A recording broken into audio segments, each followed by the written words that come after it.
बुलेटिनमध्ये सुरुवातीला बातमी आहे ती साताऱ्यात झालेल्या अवकाळी पावसासंदर्भातली। साताऱ्यात वादळी वाऱ्यासह विजांचा कडकडाट आणि अवकाळी पाऊस झालेला आहे। दुपारी अचानक सातारा शहरासह भागात ढग दाटून आले आणि त्यानंतर मुसळधार पावसाला सुरुवात झाली। सोसाट्याच्या वाऱ्यामुळे अनेक ठिकाणी रस्त्यांवर झाडं उन्मळून पडल्याचं पाहायला मिळालं। वाडेफाटा चौकाच्या ठिकाणी रस्त्यावर झाड कोसळल्यानं काही वेळेसाठी इकडची वाहतूक ठप्प झाली होती।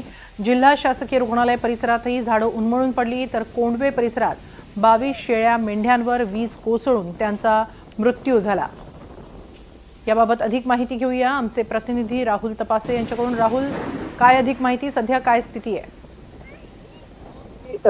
गेल्या 2 दिवसांपासून साताऱ्यातले तापमान जवळपास 42 अंशावर पोहोचलेलं होतं।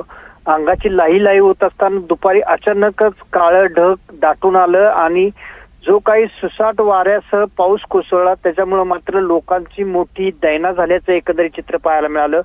या सुसाट वाऱ्यामुळे आणि पावसामुळे झालेलं नुकसानही मोठ्या प्रमाणात झालेलं आहे। अनेक शेतकऱ्यांचे घरांचे पत्रे उडालेले आहेत। त्याचबरोबर आता आपण पाहतोय की कोंडवे परिसरातल्या एका शेतकऱ्यानं ज्या मेंढ्या झाडाच्या खाली थांबवलेल्या होत्या पावसामुळे, त्या झाडावरतीच वीज कोसळल्यामुळं त्या झाडाखाली थांबलेल्या 22 शेळ्यांचा मृत्यू झालेला आहे। त्याचबरोबर बेगर वसतिगृह आहे, या ठिकाणी एक मोठं झाड रस्त्यावर उन्मळून पडल्यामुळं त्या ठिकाणची वाहतूक विस्कळीत झालेली आहे। अशा प्रकारे असंख्य ठिकाणी आता सध्या नुकसान झाल्याचं एकंदरीत पाहायला मिळत आहे। सध्या आता पाऊस कमी आलेला आहे, मात्र 1 तासापासून साताऱ्यामध्ये पावसानं हाहाकार केल्याचं एकंदरीत पाहायला मिळालं। एका बाजूला दिलासा या उन्हाच्या तीव्रतेमुळे मानला जात असला तरी दुसरीकडे मात्र असंख्य लोकांचं मोठं नुकसान झाल्याचं पाहायला मिळतंय। धन्यवाद राहुल, आपण दिलेल्या या माहितीबद्दल।